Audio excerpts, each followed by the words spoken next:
जय बोलो महावीर की।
नमो अरिहंताणं नमो सिद्धाणं नमो आयर्याणं नमो वज्रायाणं नमो लोये सव्वसाहूणं येषु पञ्चनमुक्कारो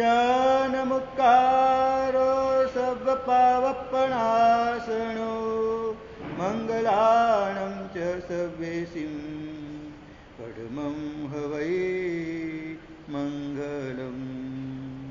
नमो दुर्वाररागादिवैरिवानिवारिणे अर्हते योगिनाथाय महावीराय तायिने श्रीशङ्खेश्वरमण्डन पार्श्वजिन प्रणतकल्पतरुकल्प चूरय दुष्टव्रातं पूरय मे वाञ्छितं नाथ।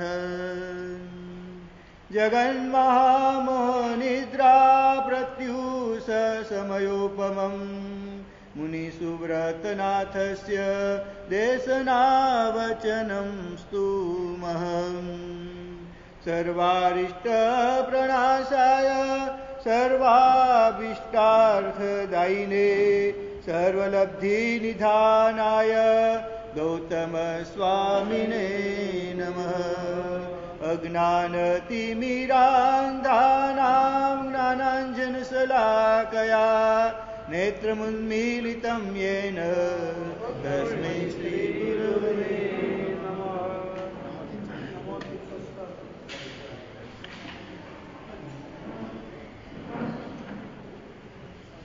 Leo.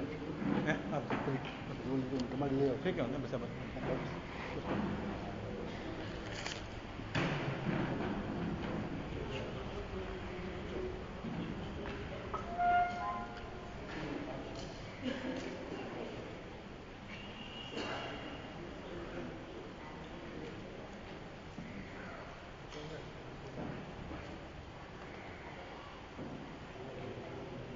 ओम ह्रीं ओम नमो अरिहंताणं ओम ह्रीं ओम नमो सिद्धाणं ओम ह्रीं ओम नमो आयर्याणं ओम ह्रीं ओम नमो वज्रायाणं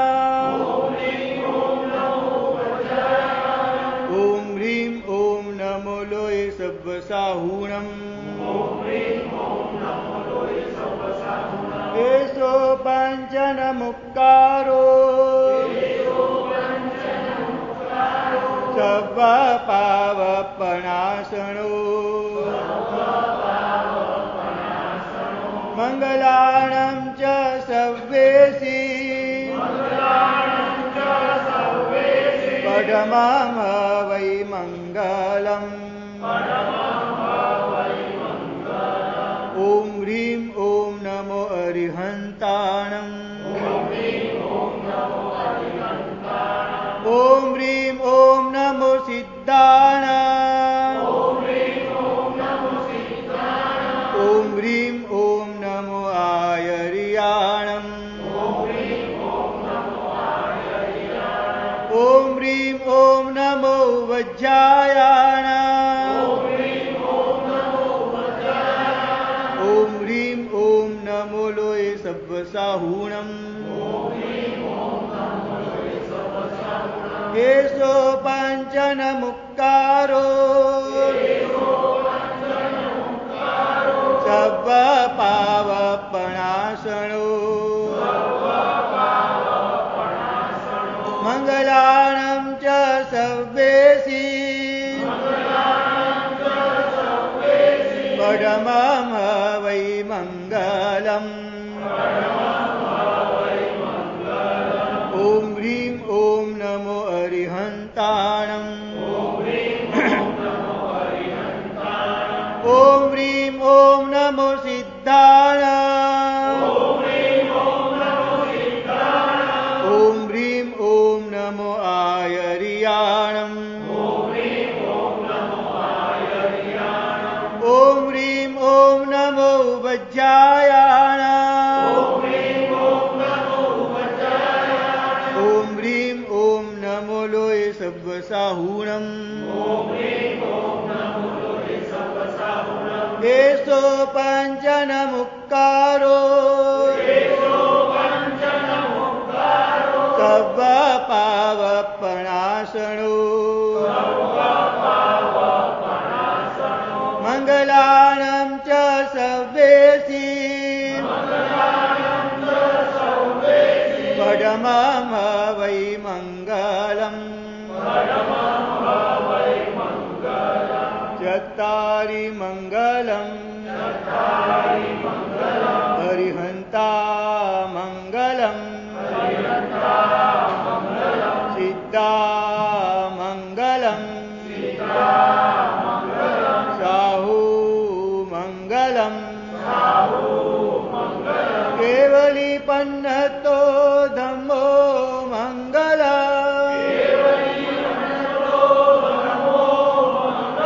ચત્તારી લુગુત્તમા હરિહંતા લુગુત્તમા સિદ્ધા લુગુત્તમા સાહુ લુગુત્તમા કેવલી પન્નતો ધમ્મો લુગુત્તમો ચત્તારી શરણં પવજ્જામિ હરિહંતે શરણં પવજ્જામિ સિદ્ધે શરણં પવજ્જામિ સાહુ શરણં પવજ્જામિ કેવલી પન્નતં ધમ્મં શરણં પવજ્જામિ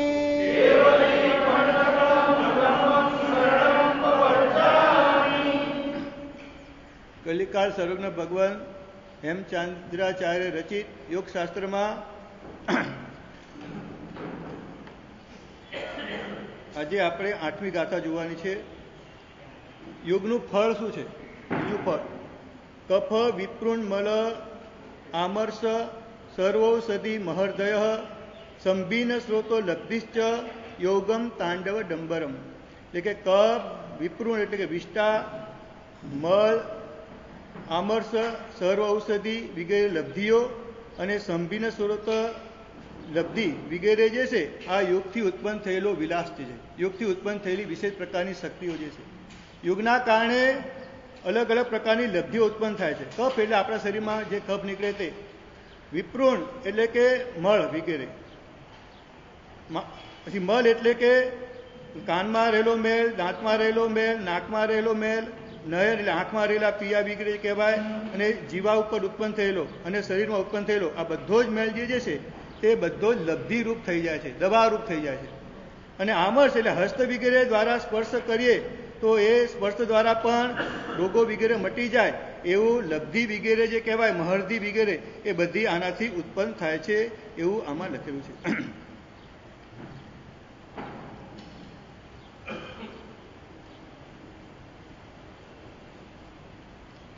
તો લબ્ધિની વાત જે છે, કોઈ પણ તપની આરાધના કરો તમે, સૌથી વધારે તપ વગેરે કરવાથી લબ્ધિઓ વિશેષ ઉત્પન્ન થાય છે. આપણે ત્યાં શાસ્ત્રમાં એટલા બધા તપના પ્રકાર બતાવે, ચંદ્રાયણ વગેરે તપો, એટલા બધા પંચાશકમાં ઘણા બધા તપોનું વર્ણન આવે છે.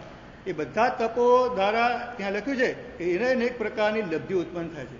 આપણે ત્યાં એક કૃષ્ણ ઋષિની વાત આવે છે કે આખા વર્ષમાં માત્ર 34 પારણા કરતા હતા. આખા વર્ષમાં 34 પારણા કરતા, એટલી બધી એમની તપશ્ચર્યા હતી. અને એ તપશ્ચર્યાના કારણે એમને ઘણી બધી લબ્ધિઓ ઉત્પન્ન થયેલી. અને બીજું સાથે સાથે એટલા બધા નિષ્પૃહ હતા, અને જ્યાં જ્યાં એમનું પાણું થાય ને ત્યાં શ્રાવક જિનાલય બનાવતા હતા. એક વર્ષમાં 34 જિનાલય નવા બનતા તેમ કહી શકાય. એટલા બધા લબ્ધિધારી મહાત્મા હતા, એટલા બધા ઉત્કૃષ્ટ તપસ્વી હતા કે એ, અને જ્યારે જ્યારે તપમાં માણસ એકદમ ઊંડો ઉતરે ને ત્યારે અમુક પ્રકારની શક્તિ ઉત્પન્ન થતી હોય, બાહ્ય તપથી પણ થતી હશે. કદાચ અભ્યંતર ન હોય, કોઈ વિશેષ બીજો ઉદ્દેશ હોય તો પણ બાહ્ય તપ કરો એટલે લબ્ધિ ઉત્પન્ન થાય ને થાય ને થાય, એમ નિયમ છે. એ જે હિન્દુ ધર્મમાં પણ તમે જો ચમત્કાર જે છે, ચમત્કારી બાબા કોણ બની શકે? જે તપ વિશેષ કરતા હશે ને એ લોકો બાહ્ય તપનો પણ આટલો પ્રભાવ બતાવે છે, પણ આભ્યંતર અને બાહ્ય ભેગા થઈ જાય તો આખી અલગ જ પ્રકારની વાત થઈ જશે. અને એટલે તપ આપણે ત્યાં કરવાનું કીધું છે ને, આત્મશક્તિ સમુત્થાનમ ચેતો વૃત્તિ નિરોધકૃત. તપની આખી મજાની ડેફિનેશન આપી છે કે તપ શું કરે આપણા જીવનમાં? આત્મશક્તિ સમુત્થાનમ, આત્મામાં રહેલી સુસુપ્ત શક્તિ જે છે એનું ઉત્થાન કરી આપે. અને ચેતો વૃત્તિ નિરોધકૃત, આપણામાં રહેલી ઈચ્છાઓ જે છે અનાદિકાળની ઈચ્છાઓનો નિરોધ કરી નાખે તમને. અને જેમ જેમ લબ્ધિ ઉત્પન્ન થતી જાય ને એ ધ્યાનમાં રાખો, લબ્ધિ છે ને 7મા ગુણઠાણે ઉત્પન્ન થાય, અપ્રમદ ગુણઠાણે લગભગ ઉત્પન્ન થવાની સંભાવના વધારે છે. બીજા ગુણઠાણે ન થયું નથી, પણ ચોથા અથવા 5મા, 6ઠા, 7મા બધા ગુણઠાણે થાય. પણ 7મા ગુણઠાણે વિશેષ પ્રકારની મહર્ધિઓ જે કહેવાય, લબ્ધિઓ જે છે એ 7મા અપ્રમદ ગુણઠાણે ઉત્પન્ન થાય. પણ જ્યારે એનો ઉપયોગ કરવાનો આવે ને તો પાછું 6ઠ્ઠા ગુણઠાણે નીચે આવવું પડે. એટલે હા, જેટલા માણસ નિષ્પૃહ થાય એટલી એની લબ્ધિ ઉત્પન્ન થતી જાય. પણ લબ્ધિનો શાસન માટે કે બીજા કોઈ માટે ઉપયોગ કરવાનો જ્યારે આવે ત્યારે એમને એક નીચે સ્ટેપ ઉતરવું પડે. લબ્ધિનો ઉપયોગ જે છે પ્રમાદ બતાવેલો છે આપણે. એટલે મહાપુરુષો પોતાની પાસે રહેલી લબ્ધિઓનો ઉપયોગ ક્યારે પણ નતા કરતા, પણ શાસન ઉપર જ્યારે આપત્તિ આવે અથવા વિશેષ એવું કોઈ કાર્ય હોય ત્યારે લબ્ધિનો ઉપયોગ કરી અને તે સંઘને બચાવવાનું, સંઘને મુશ્કેલીમાંથી તારવાનું કામ.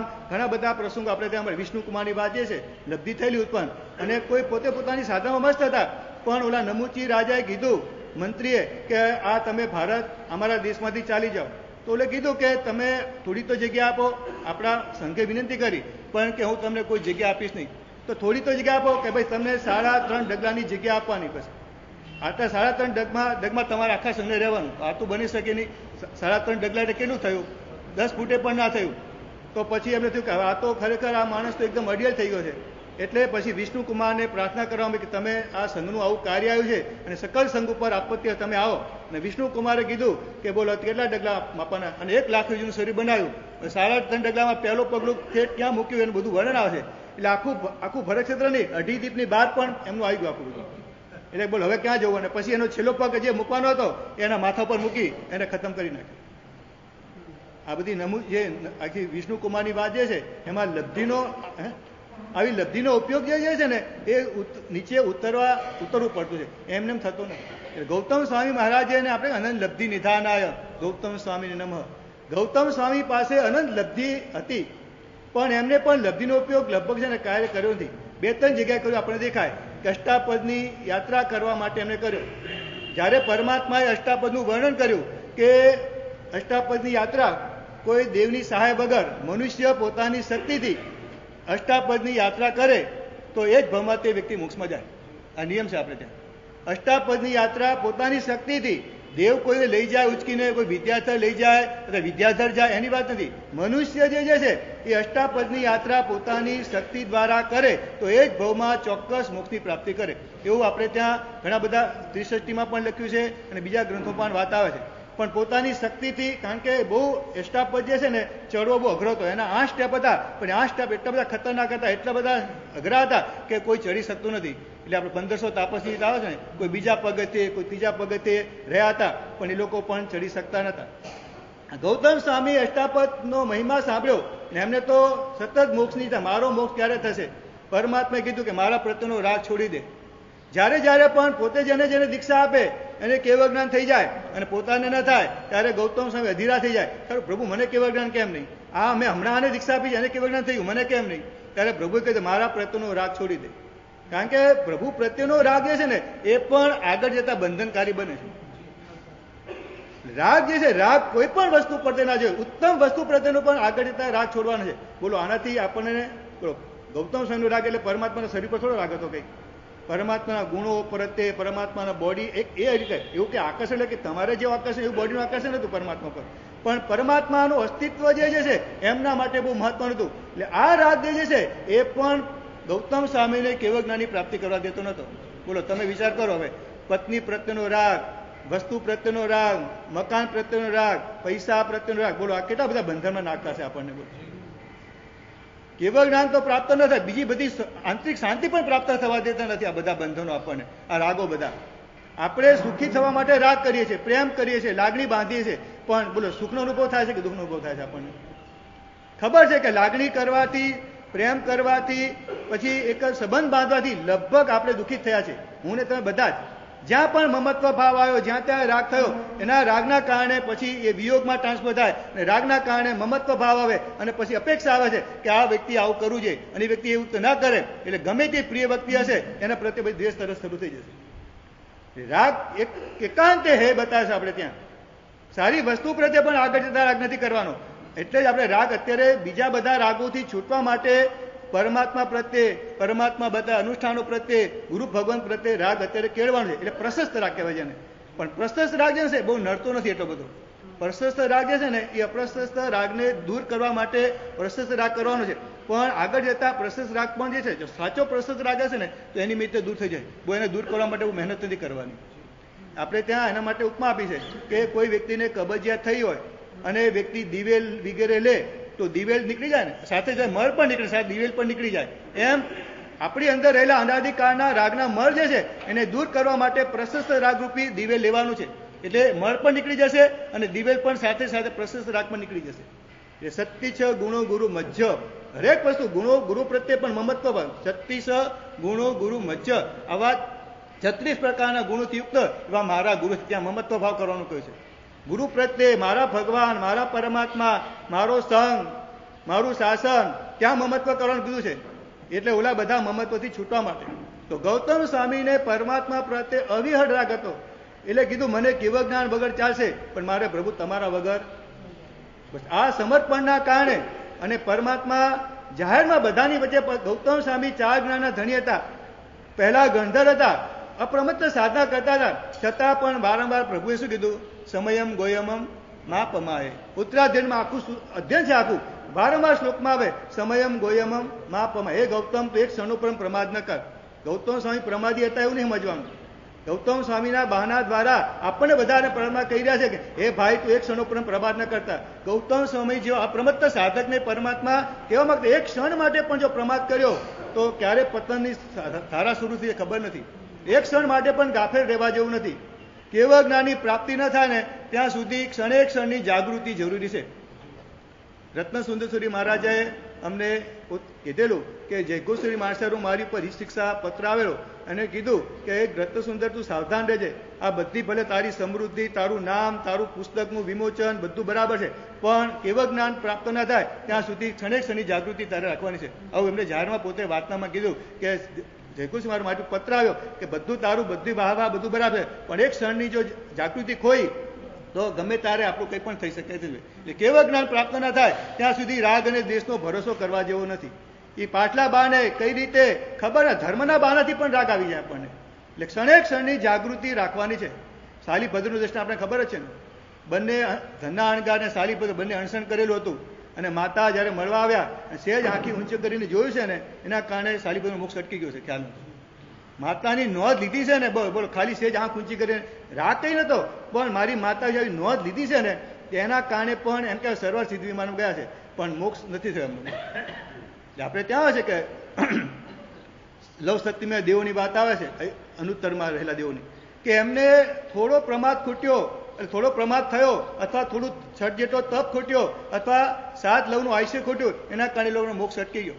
પણ 14 પૂર્વોત્તર નિગોદમાં જાય બધી વાત આવે છે ને, તો એમાં કઈ થાય કે મોટું આલંબન ના હોય, પણ બાકી મુખપત્ની છે, મુખપત્ની પ્રત્યે પણ રાગ થઈ જાય કે આમાં સર થઈ ગયા છે, બહુ બરાબર નથી, આ રાગથી પણ નિક્ષેપ થઈ શકે. 14 પૂર્વોત્તર એમ કે અનંતા 14 પૂર્વોત્તર રહેતા શું નિગોદમાં જ્યાં છે, અને દીપસ જ્યોતિ નવી જડિયા રે, એ બધી વાતો લખી છે. 14 પૂર્વોત્તર મહાત્મા 10 પૂર્વોત્તર મહાત્માની પણ દેશના નિષ્પન્ન જાય, અને એમાં પણ 10 પૂર્વોત્તર મહાત્મા હોય એને પણ અમુક પ્રકારની લબ્ધિ ઉત્પન્ન થયેલી હોય, એમાં એટલી બધી વિદ્યાઓની બધી વાત આવે છે. તો 14 પૂર્વોત્તર મહાત્મા કેટલી બધી વિદ્યાઓ પ્રાપ્ત થઈ છે, બોલો. પરિવાર મહાત્મા પણ પ્રમાદ કરે તો એમનું પણ પતન બતાવેલું છે, નિગોદ સુધી પહોંચી જાય. બોલો, આપણે બધા તો કેટલી બધી સાવધાની રાખવાની છે. બોલો, આવા પૂર્વોત્તર મહાત્મા પણ થોડો આ મુખપત્તિના સહેજ રાગમાં જતા રહે અને પછી ડાઉન ડાઉન ડાઉન થતા જાય તો નિગોદ સુધી પણ પહોંચી શકે. એ બધી વાતો આપણે ત્યાં ગ્રંથોમાં લખેલી છે. મુખપત્તિનો રાગ જે છે એ પણ ત્યાં લખ્યું, ધર્મ રાગા મુનિ અપી અમુનિ, ત્યાં લખ્યું છે ધર્મ રાગથી મુનિ પણ અમુનિ બની જાય છે. યોગ સતકમાં તો બધી વાતો લખી છે ને, આપણું મગજ કામ ન કરે. પહેલી વાર જયારે મેં વાંચ્યું ને ત્યારે મને પણ આશ્ચર્ય થયું. ત્યાં લખ્યું છે ગૌતમ બુદ્ધે જે ભાવના કરી કે હું બધા જીવોને તારી અને પછી તરું, એની પહેલા મારે મોક્ષ જતો નથી. બોલો, આ ભાવના કેટલી સારી લાગે આપણને, પણ આ પણ સામયિક નથી. બોલો, ત્યાં યોગ સત્રમાં કીધું કે આવી ભાવના જે છે ને, ભાવના જે છે, વાસના જે છે, વાસ્તવિક જાતની કહેવાય. હરિભદ્ર શ્રી મહારાજનો પ્રિય શબ્દ છે ભાવના માટે, વાસના શબ્દ, કે આવી જે વાસના, આવી ભાવના કે બધાને મારે તારીને તરવું છે, એના કારણે ગૌતમ બુદ્ધનો મોક્ષ અટકી ગયો છે. અને આવું જે મોક્ષ ગૌતમ બુદ્ધનું જે આવું ચિત્ત જે છે એ પણ સામયિક નથી. અને પછી લખ્યું છે કે આ ઇત્તર ધર્મની વાત કરી. આપણા પ્રભુ મહાવીર પ્રભુએ પૂર્વ ભવમાં જે નંદ ઋષિના ભવમાં ભાવના કરી કે મને જો હોય મુજબ શક્તિ સી સૌ જીવ કરું શાસન રસી, તો આ પણ ભાવના જે છે ને એ પણ એમનો પ્રભુની ભાવ વધારી દીધો. નિશ્ચય નથી જોવા જઈએ આપણે તો આવી ભાવનાઓ જે છે ને એ પણ સામાયિક રૂપ નથી, એ પણ રાગ રૂપ બતાવેલી છે. બોલો, એ પણ કરતા ભાવ રૂપ બતાવેલી છે. જયારે પહેલી વાર વાંચ્યું તો મગજ આપણું કામ ન કરે. આવી વાતો, આવી ભાવના પણ એને પણ ના પાડી છે કરવાની, અને આવી ભાવનાથી પણ સંસાર વધે છે, એના કારણે ભાવ વધી જાય છે. ભાવના માત્ર પણ કોઈ પણ શુભ ભાવના છે એ પણ આગળ જતા આપણને બંધનકારી બને છે. બોલો, એને પણ સોનાની બેડી કરીને આપણે ત્યાં કીધું છે. એટલે ગૌતમ બુદ્ધની આવી ભાવના છે, બધા જીવોના પાપો મારા આત્મામાં આવી જાઓ અને બધાનો મોક્ષ થઈ જાઓ, આવી ભાવના જે કરી છે એને પણ આપણે ત્યાં સામે કીધું નથી. હા, એટલે આખું સમજાવવાની વાત કે એટલે પરમાત્મા મહાવીર પ્રભુની અપેક્ષા જોવા જઈએ નિશ્ચય નથી, તો એમની અપેક્ષા આવી ભાવના જે છે એમનો એક ભાવ વધારવાનું કામ કર્યું. પણ આપણી બધાની અપેક્ષા જોવા જઈએ તો પરમાત્માએ સવિજીવ કરું શાસનની ભાવના ન ભાવી હોત તો આ તીર્થને સ્થાપવાની શક્તિ ન મળી હોત, અને તીર્થની સ્થાપના ન થઈ હોત તો આટલા બધા લોકોને મોક્ષનો માર્ગ મોકળો ન થયો. એટલે એમની અપેક્ષા, એક વ્યક્તિની અપેક્ષા જોવા જઈએ, તીર્થંકરની આત્માની અપેક્ષા, તો એમના માટે આ ભાવના જે છે એ બંધનકારક બની ગઈ, પણ આપણા બધા માટે સારી થઈ ગઈ. એટલે આ ઊંડી વિચારણાઓ આપણે ત્યાં ગ્રંથોમાં કરેલી છે. બોલો, હવે વિચાર કરો, પરમાત્માએ આવી સભી જેવું કરું શાસનની ભાવના ભાવી, એના કારણે પણ એમને એક ભાવ વધે છે, એના કારણે પણ સંસારમાં રહેવું પડે છે. બોલો, તો આપણે વિચાર કરો તમે કેવી બધી ભાવનાઓ ભાવો છો, કેવી બધી વિચારણા કરો છો, રિસોર્ટમાં જઈને, હોટલમાં જઈને, ત્યાં કહીને શું ભાવનાની પણ ભાવિકતા થઈ જાય, એકદમ ભાવિક થઈ જાવ તમે બધા પદાર્થોથી. એ વખતે કેટલા કર્મ બંધન થતા હશે વિચાર કરજો, એના કારણે કેટલો સંસાર વધતો હશે વિચાર કરજો. જ્યારે જ્યારે પણ જ્યાં ફરવાની ઈચ્છા થાય, ખાવા પીવાની ઈચ્છા થાય, ત્યારે આ ગૌતમ સ્વામીની પ્રભુ મહાવીરની ભાવના વિચાર કરો કે પ્રભુએ જો આવી ભાવના ભાવી સવિજીવ કરું શાસન, એના કારણે પણ એમનું બંધનકારક બની ગઈ. તો હું કેટલી બધી ભાવનાઓમાં, કેટલી અશુભ વિચારોમાં, અશુભ ભાવનાઓમાં રાચી રહ્યો છું, તો મારો સંસારનું શું થતું હશે, કેટલો સંસાર વધતો હશે. વિચાર આવે કોઈ દિવસ આપણને આવી રીતે સૂક્ષ્મ વાતો આપણે ત્યાં લખેલી છે ભાઈઓ ભાઈ, ખ્યાલ આવે આપણને કે ગ્રંથોમાં કઈ બધી વાતો લખી છે. એટલે ગૌતમ સ્વામી મહારાજા 4 ગાંઠ નાના ધણી અને પરમાત્મા પ્રત્યે સમર્પણ ભાવ હોવાના કારણે અને પરમાત્મા પ્રત્યે પરમાત્મા પ્રત્યે જે છે લાગણી, એક પરમાત્મા પ્રત્યે સમર્પણ ભાવ અને પરમાત્માનો ઉપદેશી સતત અપ્રમાદી હોવાના કારણે ગૌતમ સ્વામી મહારાજા છઠના પાને છઠ કરતા હતા. એના કારણે એમને અનેક પ્રકારની લબ્ધિ ઉત્પન્ન થઈ છે. લબ્ધિનો ઉપયોગ જેમ જ્યારે અષ્ટાપદ પર્વત ઉપર અષ્ટાપદનું વર્ણન સાંભળ્યું એ થયું કે મારે આજે જ અષ્ટાપદની યાત્રા કરી દેવી છે.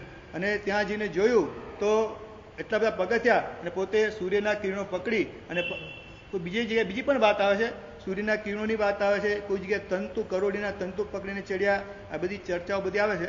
તો એ ગૌતમ સ્વામી મહારાજા જે છે અષ્ટાપદના જે છે પરમાત્માના જીનાલય જુહારવા માટે સૂર્યના કિરણો પકડીને ઉપર પહોંચી ગયા. આ લબ્ધિનો ઉપયોગ કર્યો. આ એટલે પરમાત્મા ગુણ ઠાણાને પ્રાપ્ત થઈ. પછી જ્યારે નીચે ઉતર્યા ત્યારે 1500 તાપસ જે જોયા કે આ ગૌતમ સ્વામી આટલા ભારે શરીરવાળા ઉપર કઈ રીતે ચડશે, પણ તો સરસરા ચડતા જોયા. નક્કી કર્યું કે આ નીચે ઉતરે આપણે એમને ગુરુ બનાવી દેવાના, હવે આપણે એમના ચેલા બની જવાનું છે. આવા લબ્ધિધારી મહાત્મા જે છે જ્યારે નીચે ઉતર્યા ત્યારે 1500 તાપસે કીધું કે અમે તમારા શિષ્ય, અમે તમને અમારું જીવન સમર્પણ કરીએ છીએ, અમને દીક્ષા આપો. અને પછી જોયું કે આ તો બધા તપસ્વીઓ જે છે એમને થયું કે લાવો બધાને પાણું કરાવીએ. અને ગૌતમ સ્વામી આકાશગામીની વિદ્યા દ્વારા કોઈ જગ્યાએ પહોંચી ગયા અને એક પાત્રીમાં નાની ખીર લઈને આવ્યા. મુક્તિ વલ્લભ સુરી મહારાજ સાહેબે ગૌતમ ગીતામાં લખ્યું છે કે ખીર કદાચ પાત્રીમાં કેટલી હશે કદાચ ખબર નહીં, કે બધાને જો તિલક કરવા જઈએ ને તો ખીર ખૂટી જાય એટલી ખીર હતી. પણ ગૌતમ સ્વામી પાસે અક્ષીણ મહાનસી લબ્ધિ હતી. અંગૂઠો રાખ્યો અંદર અને ખીરથી બધાને પીરસતા ગયા. અને 1500 તાપસને પેટ ભરીને ખીર વપરાય છતાં પણ હજુ પાત્રીમાં ખીર વધેલી. અક્ષીણ મહાનસી લબ્ધિનો આ પ્રકાર છે કે જેમાં હાથ નાખવામાં આવે અને પછી પીરસવામાં આવે, આપવામાં આવે, એ અબજો માણસને વસ્તુ આપવામાં આવે છતાં પણ ખૂટે નહીં એવી અક્ષીણ મહાનસી લબ્ધિ છે. અક્ષીણ લબ્ધિના 2 પ્રકાર યોગશાસ્ત્રમાં હમણાં જ બતાવ્યા, વાંચ્યા મેં ગઈકાલે. અક્ષીણ લબ્ધિના 2 પ્રકારો આપણે ત્યાં યોગશાસ્ત્રમાં બતાવ્યા છે. અક્ષીણ મહાનસી લબ્ધિ અને અક્ષીણ મહાલય લબ્ધિ. અક્ષીણ લબ્ધિનું આપણે કીધું મહાનસ એટલે રસોડું, કે જે કંઈ ખાવા પીવાની વસ્તુ હોય એ થોડું પણ અન્ન હોય, થોડી પણ વસ્તુ હોય, પણ એમાં અંગૂઠો એ લબ્ધિવાળા મહાત્માનો પડી જાય અને પછી વસ્તુ આપવામાં આવે તો હજારોની લાખોની કરોડો માણસો જમી જાય છતાં પણ એ વસ્તુ પાત્રમાંથી એટલી ને એટલી રહે, ખૂટે નહીં. એવી નવા એવા ઉત્પન્ન થતા જાય પૂતગલો એવી લબ્ધિના કારણે, અને આખા બધા જમણવાર થઈ જાય પણ ખૂટે નહીં એવી અક્ષીણ મહાનસી લબ્ધિ છે. અક્ષીણ મહાલય લબ્ધિમાં લખ્યું છે, ત્યાં કરે બહુ મજાની વાતો લખી છે કે એ લબ્ધિ જેની પાસે હોય એની નિશ્રામાં લખ્યું છે તિર્યંશ, મનુષ્ય અને દેવ પરિવાર સાથે આવે અને જગ્યા ખાલી આટલો ઉપાસ રહ્યો હોય પણ એ લબ્ધિના મહાત્મા હોય, અહીંયા બિરાજમાન હોય અને એમની દેશના સાંભળવા માટે આવે તો બધા અસંખ્યા શબ્દ લખ્યું ત્યાં યોગશાસ્ત્રમાં, અસંખ્યાતા લોકો આટલા ઉપાશ્રયમાં આવી જાય. બોલો. અને પાછું લખ્યું છે પરસ્પર કોઈ પીડા પણ ઉત્પન્ન ના થાય. ઉપમા કેવી આપી છે, પરમાત્માના પરસદામાં જેમ બધા લોકો સમાઈ જાય છે ને એમ સમાઈ જાય પણ કોઈને પીડા પણ ન થાય, અસંખ્ય લોકો અંદર સમાઈ જાય. અક્ષીણ મહાલય લબ્ધિની વાત છે. ટ્રાફિક જામ ના થાય, ટ્રાફિક જામે ના થાય, કોઈ પીડાય ના થાય અને બધા આરામથી દેશનામની સાંભળી શકે. અક્ષીણ મહાલય લબ્ધિ આ પ્રકારની છે. બોલો. લબ્ધિની વાત એટલી અદભુત છે ને, પણ આપણે લબ્ધિમાં મોહાઈ નથી જવાનું. કે ગૌતમ સ્વામીની ભક્તિ કેટલા માટે કરવાની કે પ્રભુ ગૌતમ સ્વામી તમારા જેવું અમારું જીવનમાં સમર્પણ આવે, તમારા જેવા છઠના પાને છઠનો તપ અમારા જીવનમાં આવે, આપના જે અપરમત્તતા અમારા જીવનમાં આવે. અને પ્રભુ જાહેરમાં પણ તમને ઠપકો આપી શકે, જાહેરમાં પણ કહી શકે કે જ્યાં આનંદ સાર કીધું મિચ્છામી દુક્કડમ આપ્યાય. બોલો. આટલા 4 જ્ઞાનના ધણી છતાં પણ પરમાત્મા શું કીધું કે ગૌતમ સ્વામી તું ખોટો છે અને આનંદ શ્રાવક સાચા છે. પ્રશ્ન વાત એ હતી કે શ્રાવકને અવધિ જ્ઞાન કેટલું થઈ શકે. આ બાબતમાં ઓલા આનંદ શ્રાવકે પ્રશ્ન પૂછ્યો અને ગૌતમ સ્વામીના એ કારણે એ રીતે ઉપયોગ ના મૂક્યો, સહજતાથી અમને બોલાઈ ગયું કે શ્રાવકને આટલું અવધિ જ્ઞાન હોઈ શકે નહીં. અને પછી કદાચ થયું કે મારું કદાચ જવાબ તો બરાબર છે કે નહીં. પ્રભુની પાસે છે ને ગૌતમ સ્વામી કોઈ પણ વસ્તુની પોતે જે કંઈ કર્યું એ બરાબર છે કે નહીં એની સચ્ચાઈ કરાવવા માટે જતા હતા. અને કીધું કે મેં આવું કીધું છે તો કીધું પ્રભુએ કે ભાઈ આટલું શ્રાવકને જે આનંદ શ્રાવક જે કહે છે વસ્તુ સાચી છે, શ્રાવકને પણ આટલું અવધિજ્ઞાન થઈ શકે છે, તારે એને મિચ્છામી દુક્કડમ આપવા પડે. અને 4 જ્ઞાનના ધણી બોલે એમ નહીં કીધું કે ભાઈ બીજા દ્વારા કહેવડાવી દઈશું અથવા અહીંયા આવશે એટલે મિચ્છામી દુક્કડમ આપી દઈશું. 4 જ્ઞાનના ધણી બસ પ્રભુએ કીધું એને મિચ્છામી દુક્કડમ આપવાનું અને પોતે ત્યાં શ્રાવકના ઘરે જઈ મિચ્છામી દુક્કડમ આપે છે. બોલો. આ કેટલી બધું અમારા જેવા સામાન્ય માણસો ને કંઈ હોય નહીં કશે અમારી જોડે, છતાં પણ મિચ્છામી દુક્કડમ આપવું ને તો જીભ એ વખતે ઉપડે નહીં અમારી સામે. 2 ડગલું પણ માડું અઘરું પડી જાય. પણ ગૌતમ સ્વામી જેવા મહાત્મા નિરહંકારી પ્રભુને પૂર્ણ સમર્પિત એવા ગુરુ ભગવાનજી જે છે એટલે આપણે ગૌતમ સરીખા ગુરુ નહીં, એ જેમ કહીએ છે ને એમ ગૌતમ શિષ્ય જેવા કોઈ શિષ્ય પણ નથી. ગૌતમ સરીખા ગુરુ નહીં, વળી વળી પ્રણવું તે. જે ગૌતમ સ્વામી જેવા કોઈ ગુરુ નથી ને તેમ ગૌતમ સ્વામી જેવા કોઈ શિષ્ય પણ હજુ સુધી પેદા થયા નથી. પૂર્ણ સમર્પિત આનંદ શ્રાવકને પણ મિચ્છામી દુક્કડમ આપવા માટે પહોંચી ગયા અને કીધું કે ભાઈ તું સાચો છે, મારી ઉપયોગની શૂન્યતાના કારણે આવું બોલે ગયું એ મારે બોલવું ન જોઈએ. ગૌતમ સ્વામી મહારાજાની આ સમર્પણ, આ તપની શક્તિ, એના કારણે આ બધી લબ્ધિ અમને ઉત્પન્ન થયેલી. એટલે ગૌતમ સ્વામી પાસે અક્ષીણ મહાનસ લબ્ધિઓના કારણે એને 1500 તાપસને એ પેટ ભરીને એવું વપરાયું કે 500 તાપસને તો એ ખીર ખાતા ખાતા મુક્તિ વલ્લભ માણસે ગૌતમ ગીતામાં આખી વાંચાયું પુસ્તક છે ગૌતમ ગીતા. એટલી મજાનું પુસ્તક છે ને કે ગૌતમ સ્વામી મય બની જાઓ તમે. આજથી લગભગ 17-18 વર્ષ પહેલા વાંચેલું પુસ્તક લાગ્યું. પુસ્તક વાંચતા એ લાગ્યું કે એક ક્ષણ એવી અમુક ક્ષણો આવે કે રિયલી આપણે ગૌતમમય બની જઈએ. ગૌતમનું અસ્તિત્વ એટલે કેવું હશે, ગૌતમની મનોધારા, એની વિચારધારા અંદર કેવું બધું રાખતું હશે કે પરમાત્મા જે કે પ્રમાણે બધું કરવા તૈયાર થઈ જાય. એટલે એ ખીર 500 જણાને તો ત્યાં ને ત્યાં એવો રેત લાગી ગયો કે અનાદિકાળનો મન નીકળી ગયો અને કેવું જ્ઞાની પ્રાપ્તિ થઈ ગઈ. 500 ને રસ્તામાં અને 500 ને પરમાત્માને જોતા જોતા એમ 1500 ને કેવળ જ્ઞાન થઈ ગયું. અને એ 1500 તાપસો જે છે એ કેવલીની પરિષદામાં બેસવા જાય છે. અને ગૌતમ સ્વામી શું કહે છે, ભાઈ તમારું સીટ તમારે ત્યાં નહીં, અહીંયા બેસો, એ તો કેવલીની પરિષદ તમારે ત્યાં જવાય. ત્યારે મહાપ્રભુએ શું કીધું, એ ગૌતમ કેવલીની આશાતના, કારણ કે બધા કેવલી થઈ ગયા છે, તારા પાસે ગૌતમને છટક્યું કે હારું આ બધાને હમણાં દીક્ષા આપી એને કેવળ જ્ઞાન થઈ ગયું, મને કેમ નહીં. ત્યારે પણ પરમાત્મા શું કીધું કે મારા પ્રત્યેનો રાગ છોડી દે ભાઈ. ત્યારે પછી શું કહે છે, પ્રભુ કેવળ જ્ઞાન વગર મને ચાલશે, મોક્ષ વગર ચાલશે, તમારા વગર મને આ સમર્પણ ભાવ છે. એટલે આપણે વારંવાર આ જ પ્રાર્થના કરવાની છે કે અમારામાં ગૌતમ સ્વામી જેવો તો નહીં પણ એના કંઈક અંશે અનંતનો ભાગ, અસંખ્યાતનો ભાગ પણ અમારામાં સમર્પણ આવી જાય ને તો અમારું કામ થઈ જાય. એટલે ગૌતમ સ્વામીનું સમર્પણ આપણે માગવાનું છે. આમજ લબ્ધિની વાત કરું તમને કે આમજ લબ્ધિની એવી તાકાત છે કે જેને પણ સ્પર્શ કરવા, આમજ લબ્ધિના ધારક એને સ્પર્શ કરે અને સ્પર્શ કરવા દ્વારા જે છે એ સામેવાળાના ગમે તેવા રોગને મિટાવી શકે. એ આમજ લબ્ધિની વાત છે આપણે ત્યાં. મને પ્રશ્ન થતો હતો કે જ્યારે પરમાત્માની ઉપર ગોશાળાએ તેજુલીસા છોડી અને પરમાત્માને 6 મહિના સુધી લોહીના લૂઝ મોશન થઈ ગયા, બરાબર, તો એ વખતે ગૌતમ સ્વામી પાસે લબ્ધિ તો હતી જ આડિયા કે ખાલી પરમાત્માને ટચ કર્યો હોત ને તો પરમાત્માના, કારણ કે પરમાત્માને તો કેવળ જ્ઞાન થયેલું છે, બરાબર ને, કેવળ જ્ઞાન થશે આ ઉપદેશ થયો છે ને, કેવળ જ્ઞાન થઈ એટલે પોતે પોતાના શરીર પ્રત્યે નિરી હોય કે મારે આ લબ્ધિનો પોતાની પરમાત્મા શક્તિ હોય, પોતે ખાલી સંકલ્પ કરે ને તો પણ પોતાના એક દિવસ પણ ઝાડા થાય નહીં, એક જ દિવસમાં મટી જાય. પણ પરમાત્માને પોતાના શરીર પ્રત્યે રાગ ન હોવાના કારણે મમત્વ બિલકુલ મોહનીય કર્મ જતું રહે છે. એટલે પોતે તો કદાચ ઉપયોગ ન કરે પોતાની શક્તિનો, પણ ગૌતમ સ્વામી તો પરમાત્મા કેટલો રાગ હતો. છતાં પણ ગૌતમ સ્વામીએ, મને પ્રશ્ન થયો કે ગૌતમ સ્વામી આમ જ લબ્ધિ હતી તો ખાલી પરમાત્મા ખાલી સ્પર્શ કર્યો હોત ને તો પણ પરમાત્માને એક જ દિવસમાં બધું તકલીફ મટી ગઈ હોત. કારણ કે આવું વર્ણન આવે છે કે પરમાત્માને એટલા લૂઝ મોશન થઈ ગયા ને, પરમાત્માનું દેહની કાંતિ નિર્બળ થઈ ગઈ, થોડી કાંતિ કરમાઈ ગઈ છે. પરમાત્મા છે કાળા પ્રાપ્ત કરી છે એમને, આખું શરીરની કાંતિ એકદમ આમ શ્યામ વર્ણની થઈ ગઈ છે. કારણ કે નહીં આવું તીર્થંકર કોઈ થાય નહીં. પણ એટલી બધી લૂઝમાં એટલી બધી અશક્તિ પરમાત્માના શરીર ઉપર અંદરથી કઈ નથી થતું, કારણ કે વિર્યાંતરનો ક્ષોભસમ થઈ ગયો છે. પણ શરીરનું કામ કરી પ્રમાણે જોવા જઈએ તો પરમાત્માનું શરીર કૃશ અને શ્યામ બની ગયું છે. બોલો, ગૌતમ સ્વામી જોતા હશે ને રોજ, બરાબર, છતાં પણ તીર્થંકરને પણ જ્યારે અમુક પ્રકારના અસાધ્ય તીવ્ર ઉદય હોય તો એવી બુદ્ધિ પણ ગૌતમ સ્વામી થઈ નહીં કે હું પરમાત્માને સ્પર્શ કરીને આ પરમાત્માનો રોગ મિટાઈ દઉં. જ્યારે પણ તીર્થંકરના આત્માને પણ જ્યારે અમુક નિકાચિત એવા તીવ્ર ઉદય હોય છે ત્યારે બીજા કોઈને પણ એવા સારા વિચાર આવતા નથી. એટલે આપણને જ્યારે પણ કોઈ કેન્સર થયું, કોઈ તાવ આવ્યો, કોઈ મોટી બીમારી આવી અને 4 ડૉક્ટરને બદલ્યા પછી પણ બીમારી ન બાટે ને સમજવાનું કે એક તો પરમાત્માને યાદ કરવાના કે 6 મહિના સુધી પરમાત્માને તકલીફ થઈ. ગૌતમ સ્વામી જેવા ડૉક્ટર બાજુમાં જ હતા, આ બીજા બધા ડૉક્ટરની કોઈ ગેરંટી નહીં. આ તો ડૉક્ટર કે હાથ સ્પર્શ કરીને મટી જાય 100% ગેરંટી હતી, છતાં પણ એમને વિચાર કેમ નહીં આવ્યો? બસ પરમાત્માનો ઉદય હોય એવો તીવ્ર હતો, એના કારણે આજે આવો વિચાર પણ કોઈને આવી શકે નહીં. આપણે પણ સમજવાનું કે 25 ડૉક્ટર બદલશું છતાં પણ જો મારો જ્યાં સુધી નિકાચિત કર્મ ઉદય છે ને ત્યાં સુધી મને રોગ મટવાનો નથી. અને જ્યારે આનું કર્મ ખપતા અને નિર્બળ બની ગયો છે એ સામાન્ય ડૉક્ટર ખાલી ગોળી આપશે અને તમારો રોગ મટી જશે, બનશે આવું.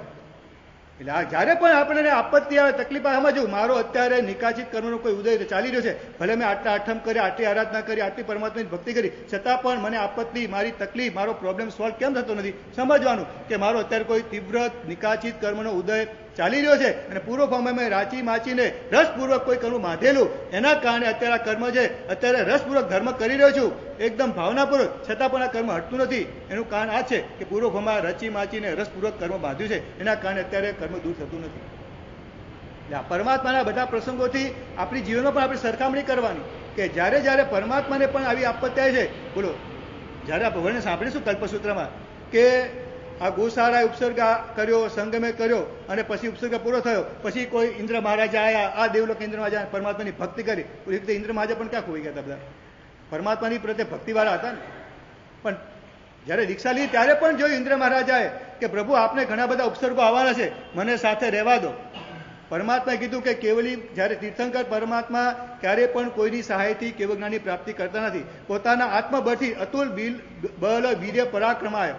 અતુલ બળ વીર્ય પરાક્રમ આ બધાથી જ તીર્થંકર પરમાત્મા પોતાના કર્મનો ક્ષય કરતા હોય છે. એટલે કે મારે તારી સહાયની જરૂર નથી. પણ છતાં પણ ઇન્દ્ર મહારાજાને પરમાત્મા પ્રત્યે ભક્તિ હોવાના કારણે સિદ્ધાર્થ નામના વેંતર દેવને ત્યાં સહાયમાં મોકલ્યા. પણ જ્યારે જ્યારે પરમાત્મા ઉપસર્ગ ગયા છે ને તો સિદ્ધાર્થ વેંતર ત્યાં પરમાત્મા પડી જાય છે અને પરમાત્મા ઉપસર્ગ થઈ જાય છે. બોલો, ચા પીવા જતો રહે, ખાવા જતો રહે, ઊંઘી જાય, પરમાત્મા આવી જાય, બની શકે. એટલે જ્યારે સમજવાનું કે આપણને ઘણી વાર થાય ને, ઘણા અમને લોકો પ્રશ્ન પૂછતા હોય છે કે સાહેબ આટલી બધી તીર્થો પર આપત્તિ આવે છે, બધા અધિષ્ઠાયકો શું કરે છે?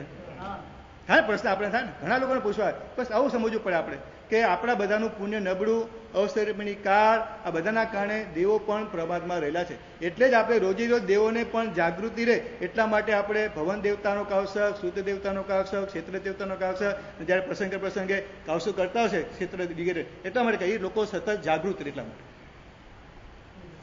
કાવસક કરવાથી લોકોને જાગૃતિ યાદ એક સકલ સંઘ ભેગો થઈને જ્યારે આરાધના કરતો ને ત્યારે બધાની એક સૂક્ષ્મની તાકાત એના સિંહાસને ડોલાવવાનું કામ કરે. વ્યક્તિગત પણ હોય કોઈ ઉત્તમ સાધક તો એકની સાધનાથી પણ કામ થાય, અને જ્યારે ઓછા આરાધક હોય, થોડી આરાધના ઓછી હોય તો સમૂહમાં થઈને પણ આરાધના થાય. તમે મને એકવાર એ વિચાર આવ્યો મને કે આપણે ઝંકારા બોલીએ છીએ ને, બહુ અદભુત ભાષા આખી છે. 14ના દિવસે, સંવત્સરીના દિવસે 14ના 100-200 આરાધક હોય, સંવત્સરીના 500-1000 વધારે આરાધક હોય, અને જ્યારે ઝંકારાની સ્તુતિ બોલવામાં આવે છે ને તે આખી ઝંકારા સરસ્વતી દેવીની સ્તુતિ છે. એટલે મને લાગ્યું કે આપણા જૈનોમાં આમ સારા ભાવોની આમ લગભગ જનરલ જોવા જઈએ બીજા લોકોની અપેક્ષા લગભગ જૈનોમાં સારા ભાવો, લગભગ જનરલ અહિંસાના ભાવો, વીરતીના પરિણામો, પચખાણની વાતો, તપની વાતો, આ બધી રમતી કેમ હોય છે?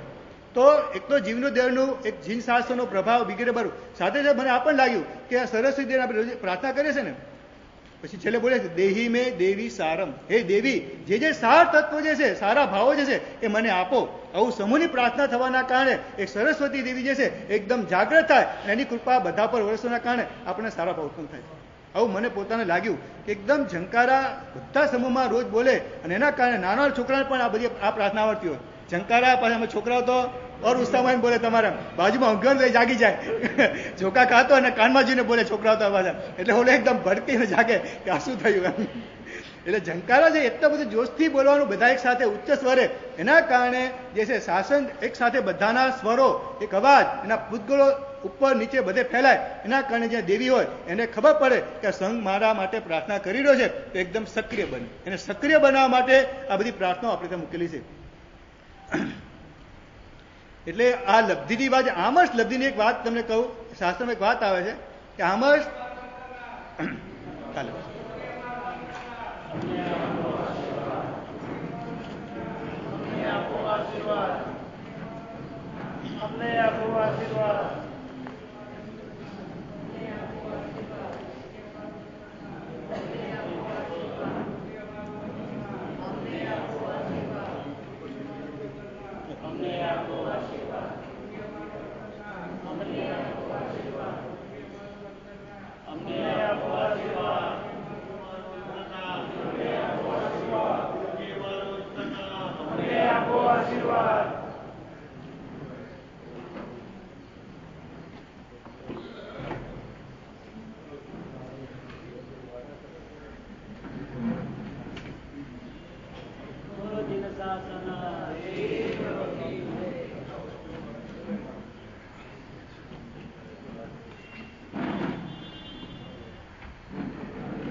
સંસારા કસાયેન્દ્રિયમ યુધિષ્ઠ તમેવ તદ્વિજેતારમ મોક્ષમાર્ગમનીષ. ક્રોધની દવા ક્ષમા છે અને માનની દવા નમ્રતા છે. અહંકારી માણસ છે ને એને તમે જેટલું હેરાન કરો એટલો કરી શકો. ફૂટબોલ હોય ને કે વોલીબોલ હોય તો કિક મારે એટલે પેલી હોય ત્યાંથી કિક મારે એટલે, પણ એ ફૂટબોલમાં હવા ભરેલી છે ને માટે જ એને કોઈ કિક મારે. બાકી ખાલી વગર હવાવાળાને કરવા જાવ ને તો તમારો હાથ છોલાઈ જાય. પણ એમ અહંકારી માણસ હોય ને તમારે ખાલી એને પડકાર જ ફેંકવાનો કે તું આમ ના કરી શકે, તો તરત તો કેમ ના કરી શકે. નાનું બાળક હોય ને એને પણ તમે એમ કહો ને કે ભાઈ જાને આટલું કામ કરી આવે, ઉપાશ્રય જઈને મારા સાહેબને આ વસ્તુ આપી આવીને પેલો કે મારે હોમવર્ક કરવાનું છે ને કેટલી કહે. પણ તમે એને કહો તું છે ને આ ઉપાશ્રયમાં જઈને પાછો 10 મિનિટમાં પાછો આવી ના શકે. કે કેમ ના લાવો 10 મિનિટમાં પાછો આવી જાય. ચેલેન્જ આવે એટલે લગભગ દરેક માણસમાં પડેલો જે અહંકાર છે ને, તો એ અહંકારના કારણે અભિમાની માણસને તમે જેમ કીક મારો ને એમ એ આમથી તેમ ને તેમથી ફૂટબોલના દડાને શું મળે? કીક જ મળે. એમ અહંકારીઓને લગભગ કીક મારનારા જ મળે. તો આપણે એ વિચારવાનું છે કે કોઈ પણ બાબતનો આપણે અહંકાર નથી રાખવો. આપણે ગર્વ રાખવાનો. હું જૈન છું એનું ગર્વ રાખો, હું શ્રાવક છું એનું ગર્વ રાખો. એમાં કોઈ શરમ રાખવાની જરૂર નથી. પણ બાકી આ દુનિયાની કોઈ પણ ચીજનો અહંકાર જો આપણે કર્યો તો આપણે નુકસાનમાં જ આવવાના છીએ. એક નાટકની કંપની વાળો હતો અને એક ગામમાં ગયો અને રામલીલાનું ખેલ કરવાની જાહેરાત કરતી. વાંસળા ખોદવાનું ને બધું ચાલુ કરી દીધું. પછી એને બધા પાત્રોને એના ડ્રેસ, એના ડાયલોગનું બધું વિતરણ કરવાનું કે તમે તમારું તૈયાર કરો. એ બધું જોયું તો એનું જોયું કે રામ માટે પહેરવાનો જે કોટ છે ને લાવવાનો ભૂલી ગયો છે. હવે રામાયણના પાત્રમાં રામ વગર તો, અને હવે કંઈ કોટ લેવા જવાય એવો સમય નહોતો. તરત બજારમાં જઈને કાપડ ખરીદી લીધું અને દરજી પાસે ગયો કે મને હમણાં કોટ સીવ્યા. દરજી કહે કે મારી પાસે એટલા બધા લોકોના કપડાં પડ્યા છે, લોકોનો લગ્નગાળો છે, કોઈને 4 દાડા પછી લગ્ન છે, કોઈને અઠવાડિયા પછી છે, મારી પાસે બધા ઉઘરાણી કર્યા કરે છે, મારી પાસે બિલકુલ ટાઈમ નથી, ચાલ અહીંથી ભાગી જાકે. પેલો કે તું મારી પરિસ્થિતિ સમજ, કે લગ્ન તો 4 દાડા પછી હશે, મારે તો 4 કલાક પછી રામલીલાનો ખેલ છે અને રામ જેવું પાત્ર એના માટે થઈને મારે આ બધું અટક્યું છે, એટલે તું મહેરબાની કર, બીજું બધું સાઈડમાં મૂકીને પહેલાં મારા કોટની પ્રાયોરિટી લે, મને 2 કલાકમાં કોટ સીવી આપ, મારે એના વગર રામલીલા અટકી જાય છે. પેલો કે નોનસેન્સ, મેં તને એટલું કીધું મારા પગથિયાં ઉતરી જા. હંમેશા ઘણા માણસો એવા હોય છે કે તમે જેમને રિક્વેસ્ટ કરો એમ વધારે પેલો રિક્વેસ્ટ કરે ને પેલો જેમ ફાવે એમ બોલે કે ચાલ ગેટ આઉટ. પેલો કે ભાઈ આવી તું ભાષા મારી જોડે નહીં વાપર, હું તને રિક્વેસ્ટ કરું છું, મારી પરિસ્થિતિ સમજ. એટલે કે નહીં, નોનસેન્સ, ગેટ આઉટ. જો હું ભવાયો માણસ છું અને અમને છંછેડવામાં મજા નહીં, તું શું કરીશ? તું મને ગામ બહાર કાઢી મૂકીશ? ત્યાં ગામ બહાર પણ કાઢી મૂકીશ. જ્યાં તારાથી થાય તે કર લે, તારો કોટ નહીં સીવું એટલે નહીં સીવું. પૂછ્યું ગામમાં બીજો કોઈ દર્દી છે જ નહીં, એટલે હવે એમ કે રામલીલા તો કરવી, પણ એને થયું કે આ માણસને કંઈક સબક તો શીખવાડવો જ પડે. હવે એની જોડે 15 મિનિટ સુધી એની જોડે બેસ કરી, એને બોલવાની સ્ટાઇલ, એનો અવાજ, એની એક્શન, આ બધું તો બીજા નાટકવાળાને કીધું કે તું એની ઘરવાળી પાસે જા, એની જોડે જે 15 મિનિટ બબાલ કરી આવ, એની બોલવાની સ્ટાઇલ, એના કપડાં, એના ડ્રેસ, આ બધું તું. પેલો ગયો કે તમારા ઘરવાળા મને કોટ નથી સીવી આવતા, નામ ને તેમને. પેલી હું એમાં શું કરું, નામ ને તેમને. એની પણ એક્શન બધી પેલા એ. અને 9 વાગે આખું ઓડિયન્સ ચીક્કા. વ્યાખ્યાનની અંદર તો બધા ધીમે ધીમે લોકો આવે, સિનેમામાં ઇન્ટરવલ પછી કેટલા આવે.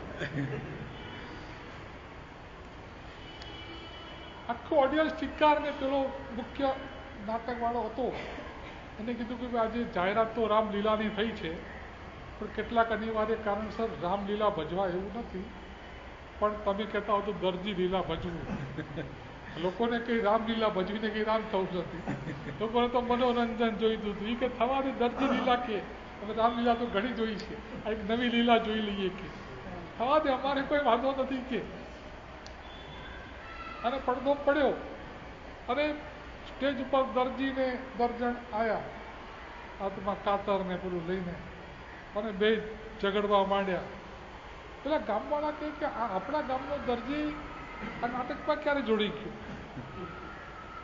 પેલો કે એની ઘરવાળીએ કે પેલો દરજી નાટક જોવા બેઠેલો હતો, એટલે કે આપણો દરજી તો આ બેઠો કે એની ઘરવાળી તો આ બેઠી કે. લોકો ઘડી આની સામે જોવે, પછી કે જુઓ જુઓ તમારું આવ્યું કે. પેલો તો લાલ પીળો થઈ ગયો. હરામખોરો કે તમારે બધાને ભેગા થઈને મારી ઠેકડી ઉડાડવી છે? હવે આ ગામનું પાણી પીવું આરામ છે કે હમણાં ગામ છોડીને જતો રહું કે સાવ જે થાય. હવે આ ગામમાં રહેવું જ નથી કે સાલા આવા બધા ભેગા થઈને મારી ઠટ્ટા મસ્કરી કરો છો. તો ઊભો થઈને ચાલતો થયો. હમણાં આ કામ છોડીને, જે લોકોને 4 દાડામાં લગ્ન હતા અને કપડાં સીવા આપ્યા, એ લોકોને બીબી વધી ગયું. નાટક છોડીને એની પાછળ કે ભાઈ તમે કામ ના છોડો અને અમારું બધું તમે જશો તો અમારા કપડાં કોણ સીવી આવશે, અમારે લગ્નના પ્રસંગ કેવી રીતે પતાવવાના. પેલો કે નહીં, જે તે તમારા કપડાં લઈ જાઓ, એવું વાર કોઈના કપડાં સીવવા નથી. આ ગામનું મારે પાણી પીવું નથી. આ ગામવાળા બધા આરામખોરો છે, મારી ઠઠ્ઠા મસ્કરી કરે છે, આમ છે તેમ છે. એનું પેલા લોકો તો એના પાસે ઘરે ગયા, પેલા બધાનું કપડાં લઈ જાઓ કે મારે કોઈના કપડાં આવે સીવવા. એ તો બધું ઘર વખરી બધી કાઢવા માંડ્યો અને બધી ગાળામાં ફિટ કરવા માંડ્યો. પેલા લોકો જેમ જેમ રિક્વેસ્ટ કરે એમ પેલો વધારે સંછેડાય અને 11, સાડા 11માં તો એને આખું ગાડું ભરી દીધું. જોયું કે આ કોઈ સંજોગોમાં પેલા લોકો ગયા. નાટક પૂરું થઈ ગયું હતું. પેલા નાટકવાળાને કીધું ભલા માણસ, તમે બીજું કોઈ ના આવડ્યું અને આ દર્દી લીલા તે કરી. અમારા ગામમાં સબ ખાવા એક દર્દી હતો અને તે એને છંછેડ્યો. હવે કામ છોડીને જઈ રહ્યો છે. હવે અમારા બધાને કોઈને 4 દાડામાં લગ્ન આવે છે, કોઈને અઠવાડિયામાં લગ્ન આવે છે. અમારા કપડાં સીવવાનું શું, અમારા લગ્નના પ્રસંગ કેવી રીતે કરવાના. ભલા માણસ આવું કે અમારા ગામમાં એક સંખાવા એક દરજી હતો, એ પણ ખોવડાયો. એ કે એ હરામખોર હતો જેવો, બાકી તમારે એને રાખવો તો રાખી દઉં કે હવે જેવો છે એવો અમારે તો ના મામા કરતા તો રાખવો તો રાખી દઉં, બોલો શું છે. અરે કે પણ હવે એ તો વિસ્તરા પોટલા બંધાઈ ગયા, ગાડું તૈયાર છે ને હમણાં 10 મિનિટમાં અહીંથી નીકળશે. કે રસ્તો કયો છે? કે આ એક જ રસ્તો છે અમારા ગામમાંથી નીકળવાનો, અને એ ગામ છોડીને જવા. તો કે તમે બધા ઘરે જઈને ઊંઘી જાઓ, હું અહીંયા આવશે એટલે રિટર્ન ટિકિટ આપી દઈશ. તો પેલા લોકો કહ્યું કે આ જ માણસના સંછેડાવાથી તો આ માણસ ગામ છોડે છે. અમે લોકોએ રિક્વેસ્ટ કરવામાં તો કંઈ બાકી નથી રાખ્યું. હવે આનાથી કેવી રીતે પાછો છે? એ લોકોને વિશ્વાસનો એક ઝાડ નીચે ઉભા રહ્યા કે જુઓ તો ખરા શું થાય છે. બોલો તો ગામને ગાળો દેતો દેતો નીકળ્યો ગાડું લઈને. પેલો બરોબર નેડિયામાં રસ્તા વચ્ચે આગો કસકે હવે મારે આ ગામમાં રહેવું નથી ને આમને તેમને. પેલો કહેલા કોણ છે? કે દરજી છે ને. કે હા દરજી છું. કે બેટા કે મારો કોટ ન સીવી આપ્યો તો અડધી રાતે ગામ તને છોડાયું કે નહીં, એના કરતાં મારો કોટ સીવી આપ્યો હોત તો તને અડધી રાતે ગામ ના છોડાવો. એટલે તું મને ગામ છોડાવનાર કોણ છે? અરે આ જઉં છું પાછો. કે મને ગામમાં જતા રોકનાર કોણ છે? તું મને ગામમાં છોડાવ. સીધું રિટર્ન. અરે હું આ ગામમાં જ જવાનું, મારી 7 પેઢી આ ગામમાં રહેશે, અને કાઢનાર કોણ છે? એવા લોકો કહે આ વાત છે. હજી 2 મિનિટ પહેલા તો ગામનું પાણી નહીં પીવું એ કહેતો હતો, હવે કે મારી 7 પેઢી આ ગામમાં રહેશે. અને પેલો પાછો અરે કે હું જાઉં છું, કોણ છે મને રોકનારા, હું આ ગામમાં જ રહેવાનો છું. આમ પાછી આખો સુર બદલાઈ ગયો. પેલાને કીધું કે તે કરીશું. કે લાતો કે કુછ બાતો સે નહીં માનતે હૈ. ગમંડી માણસ હતો, મેં એક કિક મારી કે બેટા તને કાઢ્યો કે નહીં, એટલે તરત એનો અભિમાન કે મને કાઢતા તું કોણ. આ ગમંડી માણસની આ હાલત હોય છે. અને એક કિક મારો એટલે પહેલી બાજુ એક કિક મારો એટલે આપણે શું કરવું છે? આપણે અહંકારથી દૂર રહેવું છે. દરેક બાબતમાં નમ્રતા દાખવવાની. આપણે ગમે તેટલું જાણતા હોય એ પણ કહીએ નહીં હું તો કંઈ જાણતો નથી. મારામાં તો મોટા મોટા આચાર્ય ભગવંતો અને જ્ઞાની ભગવંતો પણ ગ્રંથના અંતે લખે કે ભાઈ મને તો કશું આવડતું નથી, હું તો સાવ, પણ મારાથી પણ વધારે જે ઓછા ભણેલા હોય એના માટે મેં આ ગ્રંથ બનાવ્યા છે. બાકી ઉમા સ્વાતિ મહારાજ જેવા જેમને તત્વાર સૂત્ર અને પ્રસમરતિ, એમને પ્રસમરતિના પ્રારંભમાં કહ્યું કે ત્રંબક એવા વંશક કે હું તો એક ભિખારી છું, અને જ્યાં ત્યાં પડેલા દાણા હોય ને ભેગા કરું. મોટા મહાપુરુષોએ બધા મોટા મોટા ગ્રંથો રચ્યા છે, એમાંથી મેં ક્યાંક ક્યાંક દાણા ભેગા કરીને આ એક પ્રસમરતિ ગ્રંથ રચ્યો છે. બાકી મારામાં કંઈ આવડત નથી, મારામાં કંઈ હોશિયારી નથી. આવી નમ્રતા આપણા મોટા મોટા જ્ઞાની પુરુષો અને આચાર્ય ભગવંતોએ.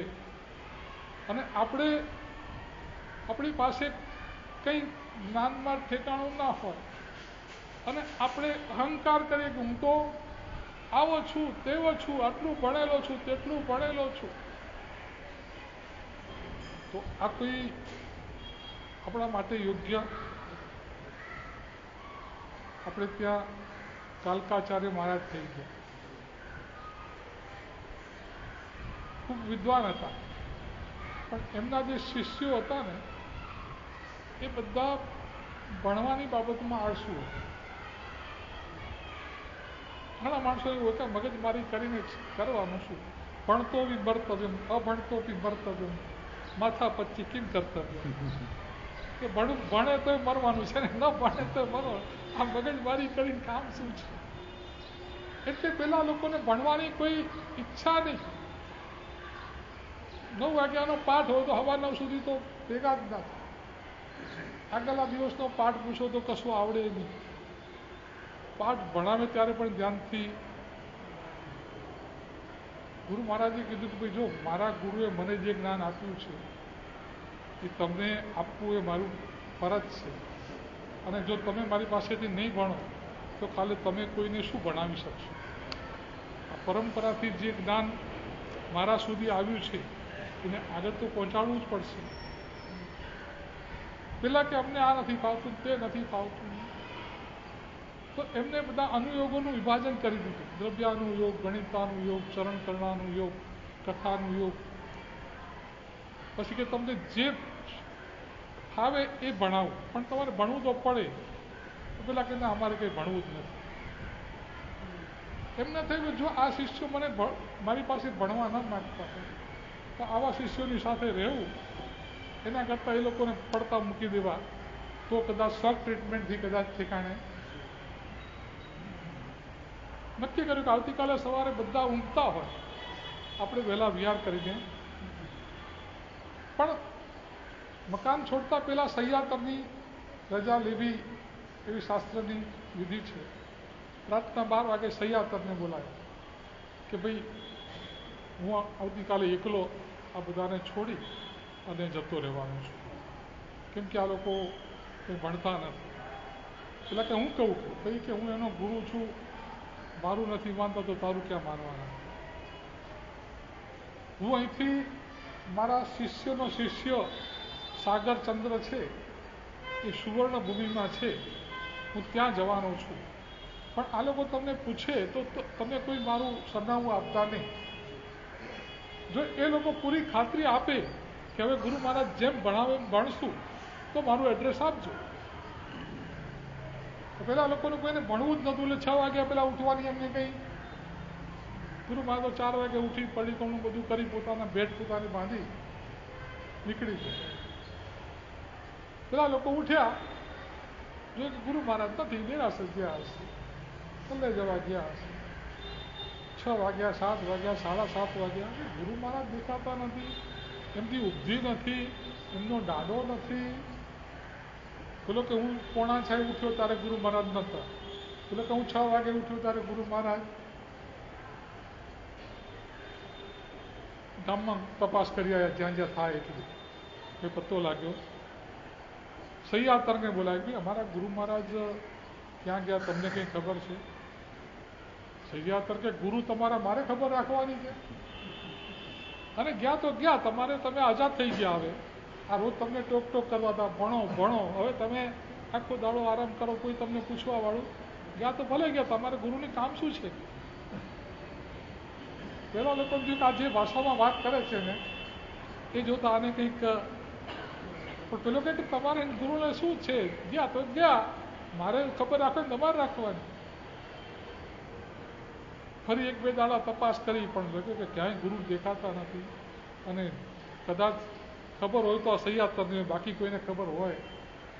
ફરી સહ્યાતરને બોલાવે, ભાઈ ગમે તે કર, ગુરુ વગર તો અમે રહી શકીએ એમ, અમે બધા એકલા વગરના મીંડા છીએ.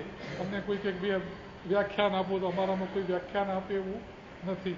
કોઈ પ્રશ્ન લઈને અમારી પાસે આવે ને તો પ્રશ્નનો જવાબ આપે એવું અમારી પાસે કોઈ જ્ઞાન નથી.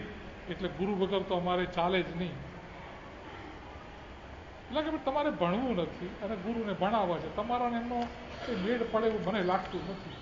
એ ગુરુ ગયા ત્યાં જવા દો અને તમે તમારે ખાઈ પીને મજા કરો. બહુ કીધું, તેથી ગેરંટી આપી કે હવે ગુરુ મહારાજ જે અને જે રીતે ભણાવશે અમે ભણશું. તો કે તમારા ગુરુ મહારાજ સુવર્ણ ભૂમિમાં ગયા અને કોઈ વિહાર કરે. કોઈ પૂછે કે ભાઈ કોણ છે? કે આ કાલકાચાર્યમાંનો સમુદાય છે. આગળ પેલા મહારાજ તો ઘરના એકલા હતા, એમને તો કોઈ પૂછે નહીં કે એકલી વિહારી કોઈ સાધુ હશે. એમ કરતા કરતા જ્યાં એમનો શિષ્યનો શિષ્ય સાગરચંદ્ર, ત્યાં પેલા કાલકાચાર્ય પહોંચી ગયા. પેલા શિષ્યના શિષ્ય પોતાના દાદા ગુરુને કોઈ દાડો જોયેલા નહીં. એને ખબર કે મારા દાદા ગુરુ બહુ જ વિદ્વાન છે, 80 વર્ષની ઉંમર છે અને એમની પાસે મોટો સમુદાય છે. એટલે આ ગરડા ડોસા આવ્યા એટલે આ કાલકાચાર્ય છે એવું તો એને કલ્પના નહીં સમજ્યા કે કોઈ એકલ વિહારી મહારાજ આવ્યા છે.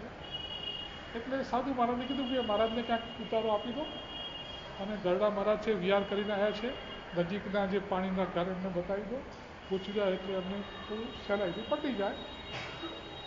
બાકી હવે એકલ બિહારી છે, કયા સમુદાયને પૂછીને આપણે શું કામ છે. કીધું કે મારા અહીંયા પાણીના ઘર છે, ગોચીના ઘર છે. ગોચરી લાવી લીધી, વાપરી લીધી. બપોરના વાચના હતી. સાગરચંદ્ર કે ડોહા મારી વાચના છે. હા કે ભગવાનની વાણી તો ભાઈ સાંભળવાની જ હોય, ચલો આવું સાંભળવાનું. બેઠા, વાચના આપી. પછી કે ડોહા મારી વાર્તા કેવી? કે ગરીબ છે, બહુ સરસ છે. અરે કે હું તો કે 5000ની પબ્લિક હોય ને, હું બોલું નોન સ્ટોપ એટલે પછી ક્યાંય અટકે નહીં મારી ગાડી. કે ગમે તેવો સવાલ પૂછે આપણે જડબા તોડ જવાબ આપી દઈએ. પોતાનું જાતે પોતાના વખાણ. સારું સારું ભાઈ, તમારું બહુ જ્ઞાન બહુ સારું છે. સાંજના શ્રાવકો સમાચાર લાવ્યા કે કાલકાચાર્ય મહારાજ અહીં પધારી રહ્યા છે. એ તો કે મારા દાદા ગુરુ છે. તો કે બાજુના ગામમાં આવી ગયા છે, અને આવતીકાલે તો કે આપણે સાંભળ્યું લઈ કરીએ. આવા મોટા આચાર્ય ભગવંત આવે છે આપણે ત્યાં. ડોહાને કે ડોહા કાલકાચાર્ય મહારાજ આવે છે સામૈયામાં, કે જાઓ ભાઈ, મારે તો નથી આવતું.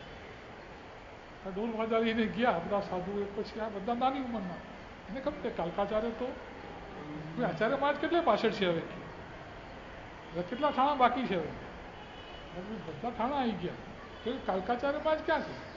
આગળ કોઈ ગરડા મહારાજ આવ્યા નથી? કે હા કે કાલે ડોહા તો આવ્યા. તો કે જ કાલકાચાર્ય છે. તો કે ભલા માણસ તમે પાછળ ને. અરે કે ભાઈ શું કરીએ, ગુરુ મહારાજ આપણે ઊંઘતા મૂકીને અને હોતા હોતા પાછળ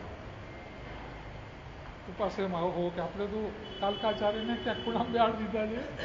પાટ ઉપર બેસાડ્યા, વંદન કર્યું, ઈચ્છામી દુક્કડમ કર્યું. પછી કાલકાચાર્ય મહારાજની વાચના.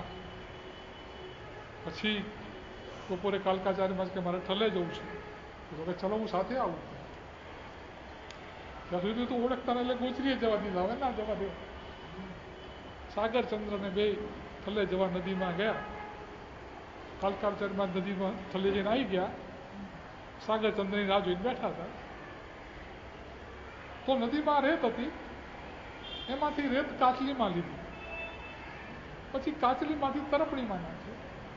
તરપણીમાંથી પેલો સાગરચંદ્ર આવ્યો. એને થયું કે કોઈ અહીમુત્તા જેવા બાલ બની હોય ને, એ તો આવી રમત કરે. પણ આ 80 વર્ષના ડોહા છે અને કેટલા બધા શાસ્ત્રોના પારગામી છે, એ આવી કે દાદા આ તમે શું કરો છો? એ કે બેસ તને સમજાવું છું કે આ નદીમાં રેત કેટલી કે દાદા કે એનું તો કોઈ માપ ના નીકળે. એમાંથી મેં આ કાચલીમાં રેત લીધી કેટલી?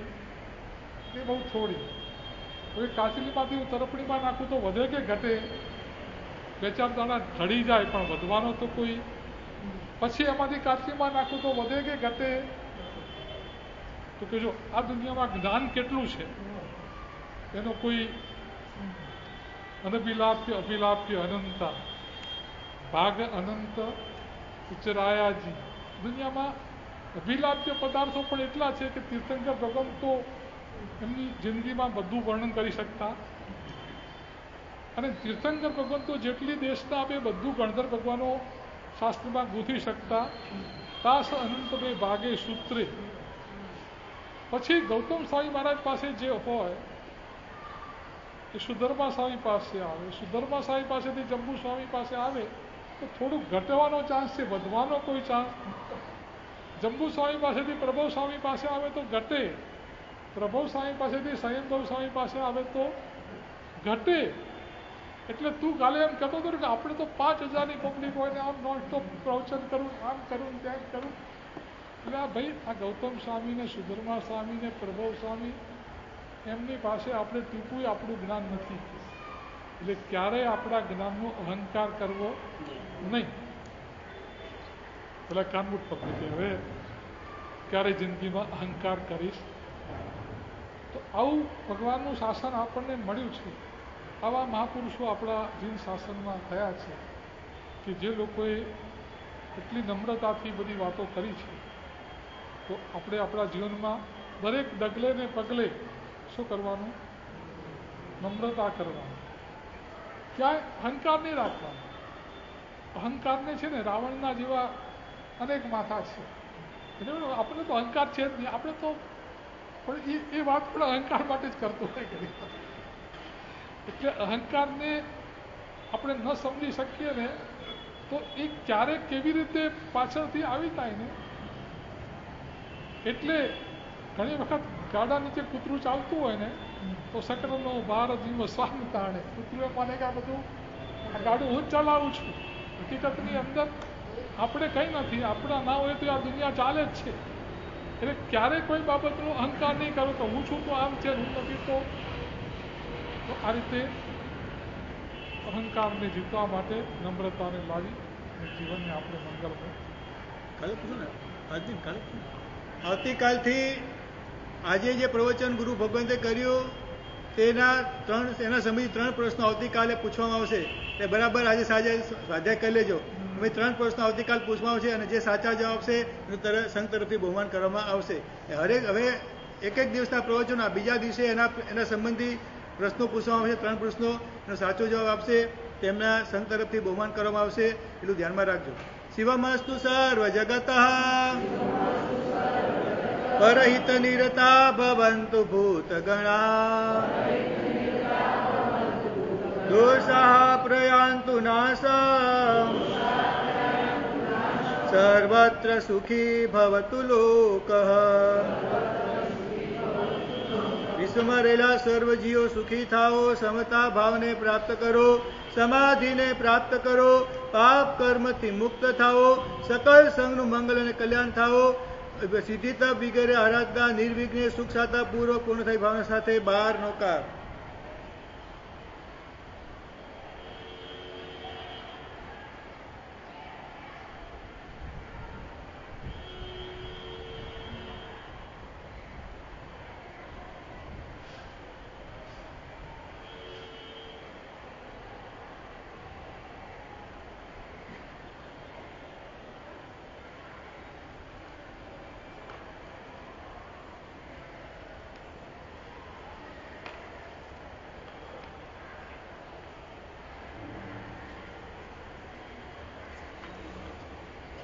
ગઈકાલે આપણે વાત કરી હતી કે કોઈએ વ્યક્તિગત પ્રસંગ કરવાનો નથી.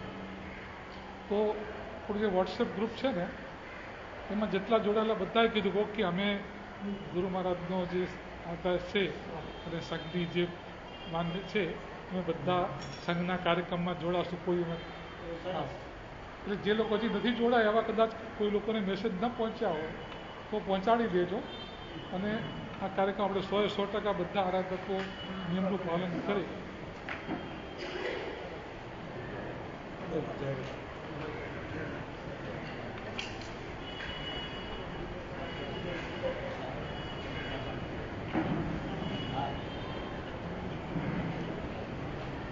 ગુરુ ભગવંતે સિદ્ધિ તપના આરાધકોનું સરસ મજાનું વોટ્સએપ ગ્રુપ બનાવ્યું છે. એની અંદર લગભગ બધા જ આરાધકો જોડાઈ ગયા છે. હજી બી કોઈ બાકી હોય જોડાવાના તો જોડાઈ જજો. અને દરરોજના કાંઈક ને કાંઈક નવા મેસેજીસ આ ગ્રુપની અંદર આપવામાં આવશે. જેમ આપણા આચાર્ય ભગવંતે કહ્યું લગભગ આરાધકોએ આની અંદર એનું પોતાની સંમતિ આપી છે કે અમે અમારું ઇન્ડિવિજ્યુઅલ કોઈ પણ જગ્યાએ બહાર પ્રોગ્રામ રાખશું નહીં. સંઘના જે બી અનુષ્ઠાનો ગોઠવવામાં આવશે એની અંદર અમે પૂરો સાથ અને સહકાર અને એની અંદર અમે જોડાશું. ખૂબ ખૂબ બધાની અનુમોદના. હજી પણ કોઈ બાકી હોય તો એમની સંમતિ આપી દેજો જેથી કરીને આપણને 100% રિઝલ્ટ મળે.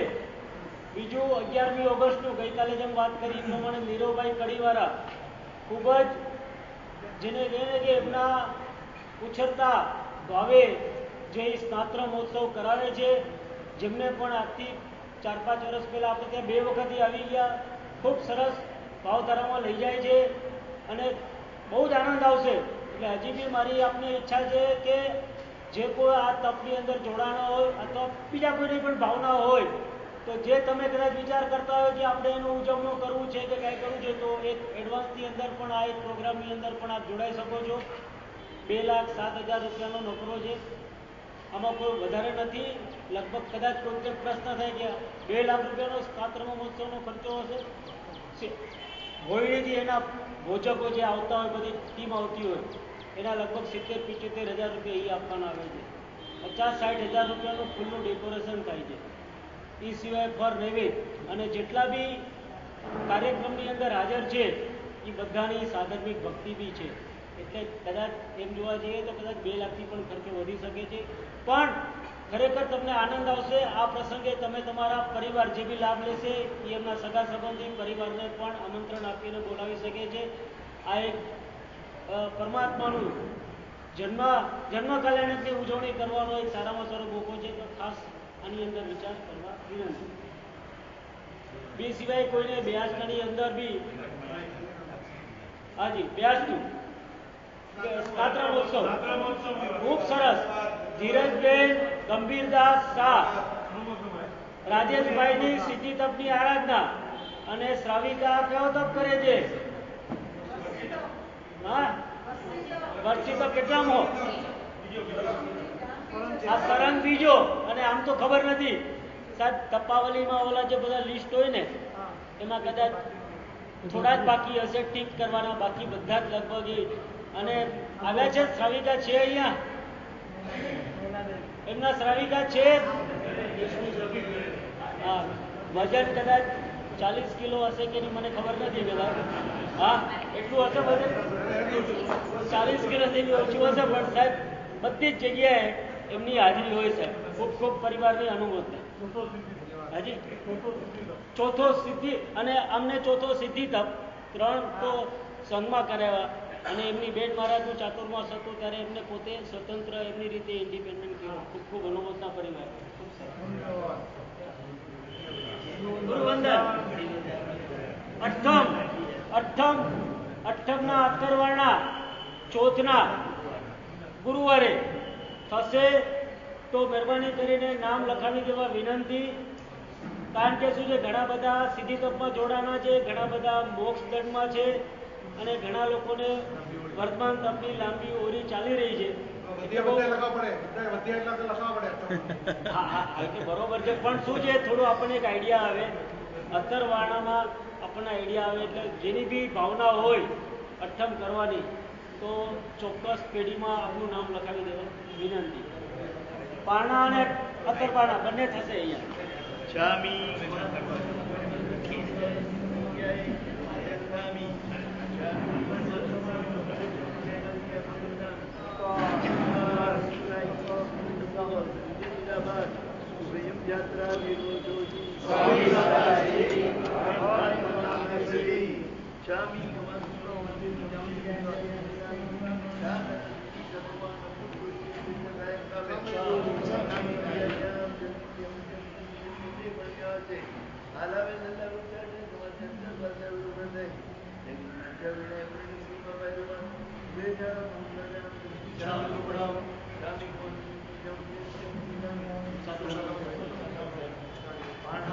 उपास पाणहा सूर्य के पवित्र व्रत खाए 24 दिनों में पाणा पुरुषी 60 पुरुषों पाणस लेने वाले अक्षर व्रत सिरे નોકાશી દ્યાબેલ उगेसरे नकाशी पुरुषी 60 पुरुषी सूर्य व्रत खाए 24 एम्बुलेंस के वे बचकाई रत्नम सालम देवालय ने वेगासुम दियासुम बचकाई प्रियम दियारम असवंत सागर गणम रूठन पाणस देशासुर त्यागन वो सिरे सौर मंगल मानव कल्याण कारण प्रधानम બધા સિદ્ધિ તપના તપસ્વીઓ સુખ સાતામાં છો.